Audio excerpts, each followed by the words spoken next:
we're going to discuss the factors that affect the splitting of d orbitals, magnetic properties, UV-Vis spectra, and color of coordination compounds, and some example problems.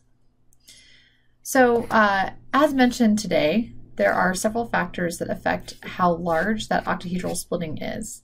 The first is the size of the metal ion.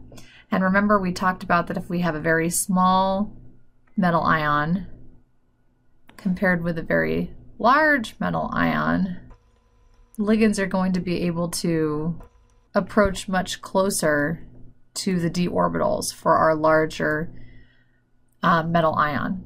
So your radius between, or the distance between the electrons from the ligand and the electrons from the d orbitals will decrease, and therefore your delta octahedral will increase as your size increases. As charge goes up, your delta octahedral will increase because, again, this distance is going to go down between the ligands and the d orbitals. You're going to have a stronger interaction. And size of the ligand, as your size of your ligand goes up, you end up with more steric hindrance, kind of for the same reason as what was discussed up here. So therefore, the distance between your ligand and your d orbitals increases and your delta octahedral goes down. Okay, and then most importantly, we have the spectrochemical series. This is going to be one of the primary things that you look at when determining whether or not you have a high spin or a low spin case. So this is just basically talking about the strength of the interaction between the ligand and the metal. And like we mentioned before, we can kind of look at the difference between the halogens. It makes sense that iodide would be the weakest of the halogens in terms of the fact that it's bigger, so there's going to be more steric hindrance. But then you might wonder why cyanide and carbon monoxide are the strongest ligands. And that has to do with what we call pi back bonding. So we have two types of bonding interactions in a coordination compound. We have our d orbitals along our metal, and then we might have also our dz squared. Okay, so you could have a sigma type interaction. So you have your ligand overlapping with the d orbital, and you have this sigma interaction. With typically our Eg orbitals, because those are the ones that are pointing directly at the ligands. Okay, but if you have something like carbon monoxide, remember that carbon monoxide, that triple bond is made up of pi bonds. You've got one sigma bond and two pi bonds.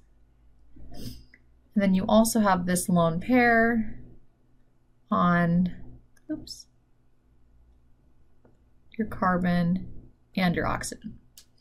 So your carbon monoxide, you can have a sigma interaction just like you do up here between your lone pair and your Eg orbital, but then you can also have another type of interaction. You can have what's called pi back bonding, where you can have electron density going from this would be our dxy d orbital, donating into your pi bond on the carbon monoxide ligand.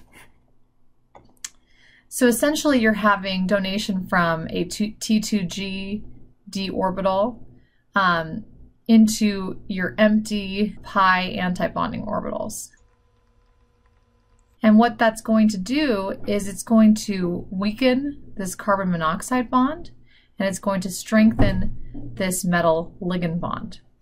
So it's essentially going to enhance the polarity of the bond.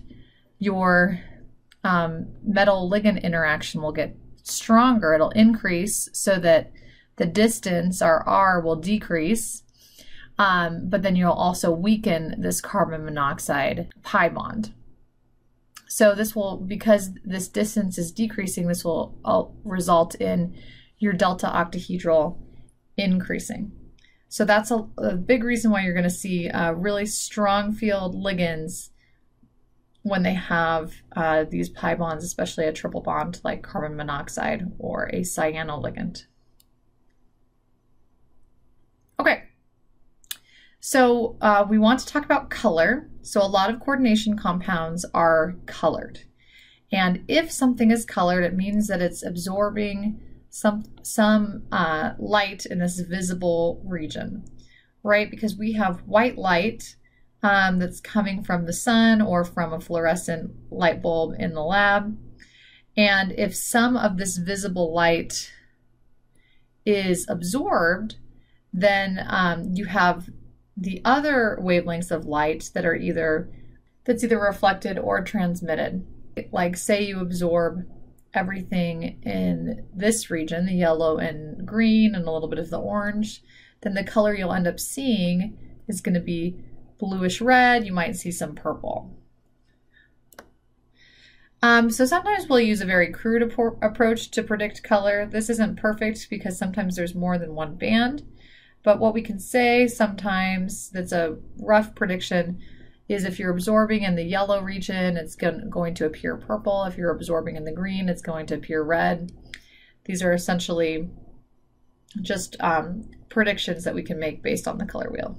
Even if we have a strong field interaction, this splitting, this delta octahedral, is still relatively small compared to other electronic transitions.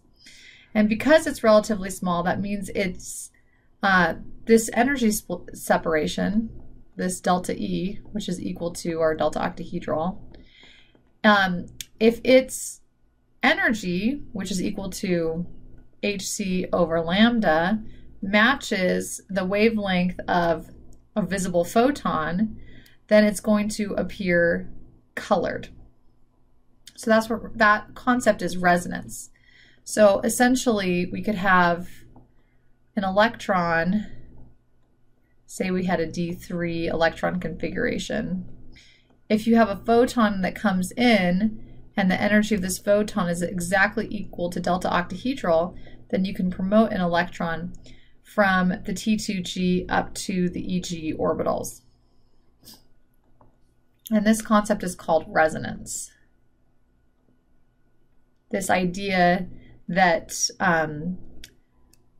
light can be absorbed to promote an electronic transition as long as the light absorbed has exactly the same energy as the energy separation between those two energy levels. So that's essentially what's going on with a lot of these colored complexes, is because this delta octahedral is relatively small, it's small enough to absorb visible light, and then we end up seeing a different color.